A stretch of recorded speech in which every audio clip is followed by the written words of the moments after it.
We're here at IGEL Disrupt in Austin, Texas, speaking with Brian Madden. Can you tell us a little bit about your background and what you're showing here or talking about at the IGEL forum? Yeah, so my background is 23 years in IT, all of it focused on end-user computing and the desktops. And that got into, over the years, Citrix and VDI and everything. But fundamentally, my entire career has been about managing Microsoft Windows desktops for enterprises. I think anybody in the IT space knows who Brian Madden is, or has heard of you at least. So what was some of the exciting things that you're talking about here? I know you talked about IoT. Yeah. And it's funny because I'm talking about IoT here because I think IoT is really dumb. And that doesn't mean I'm denying its existence, right? Because all you hear about, oh, look at this water bottle will glow and you don't drink enough water for the day, and this brush has a sensor and can analyze your hair. And, there's an egg. It's a thing that it's an egg carton that you put in your fridge when you're at the grocery store. You can use an app to tell how many eggs you have left. I'm not making that up. That is a real thing.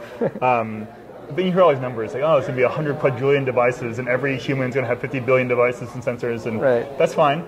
But it's like, well, what's it mean to me? So my talk here is about for the specific IT pro who's maybe responsible for EUC within a company. So you're doing your Windows desktops and maybe mobile devices and phones and doing some EMM. You're the device person at the company. Right. What does IoT actually mean for you? That's the sort of the focus of my talk here. Right. So how does IGEL fit into, with the talks? You were talking about the end-user computing part of it. Can you explain more about that? Yeah, and this whole conversation began because, I've been in the industry for a long time, as has IGEL, and so they were talking about topics, and kind of stepped away from the IT industry myself for the past couple of years, and I've been doing some IoT things on the side, just some little personal projects and some open source projects. And Jed at IGEL said, oh, well, we're doing IoT stuff too. You're managing these devices and everything like that. And so I kind of said, I think a lot of people get it wrong when it comes to IoT. And he's like, great, come talk about that. And so, to me, I view IoT as it relates to EUC. That's a weird, lots of acronyms. IoT as it relates to end-user computing. I think you have to look at it from two perspectives. One is the perspective of the IT pro who has to manage that, and then secondly is the perspective of the end user who has sort of more toys to play with. From the IT pro standpoint, which is obviously I think the bigger issue for this audience, yes, on the one hand we hear all these devices are out there and it's going to be billions and billions of devices. That doesn't necessarily mean, if you have to manage 1,000 laptops and 1,000 phones today, tomorrow you're not going to be necessarily managing 10,000 IoT devices. A lot of these devices connect through IoT gateways, and it's like a many-to-one relationship. So you're actually only managing the gateway, not every single light bulb out there. You're managing the light bulb gateway. And the other thing too is, within most businesses, the team who's managing the actual sort of data that comes off the IoT devices, that's not the IT department, it's the business unit.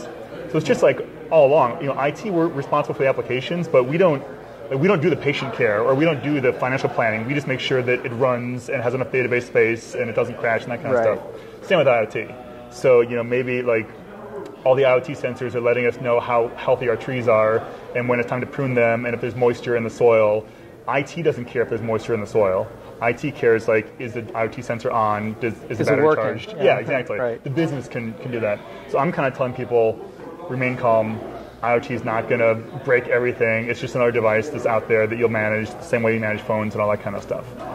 So I think IoT, it's coming. I can think it's dumb or not. It's coming regardless. Well, I think it's like any other bubble. When it first happens, everybody explodes and says, how can I use this? I want to put it into everything. But I think eventually you're going to, after the bubble kind of pops, you're going to end up with we're going to figure out what devices really work with IoT. And yeah, and I think, there's a key point in there is that IT is going to, ultimately these IoT devices are going to create gigabytes and terabytes of data. And, they talk about, the temperature sensor now that measures temperature every second. So you've got 86,000 data points per day per temperature sensor. And there's going to be huge on the machine learning and artificial intelligence processing to sort of find trends and see how it ties back to business and everything. The good news is, again, from the IT department standpoint, you don't have to sort of eat the whole elephant, all at once. It's simply, hey, right now, let's do the basics. Like, is the device on? Does it have a good signal? Am I collecting data? And then the individual business units will be more responsible for sort of parsing through that data and figuring out what they're actually going to do. I think that's where a lot of the work is going to come in, is taking all those multiple data points that you have and trying to figure out a good way to either aggregate it or consolidate it more so that you're not really looking at every single data point, you're looking at the trends over time. Exactly. And we're seeing this across IT. I mean, it's not just IoT that's doing this, because now IT, we've got 1 billion data points that are happening for security logs, and they're tracking, like this person logged in here and connected to this and downloaded that, and no one is going through a database looking through millions of transactions. We're buying products that have some AI built into them that can say this person's a risk, this person's not a risk, and so like IT is kind of looking at that from a higher level. And I think the same is going to happen with all this IoT data, where we're not going to have to comb through reams and reams of data on our own. We're going to see a lot more things coming out that help us make intelligent decisions based on all this data that's being collected. So is IoT your primary focus now? No. No. What other interesting things are you doing? I've been actually working in the pinball world, and like the actual pinball machines that you play that are in bars. And one of the problems with them is pinball is not popular at all.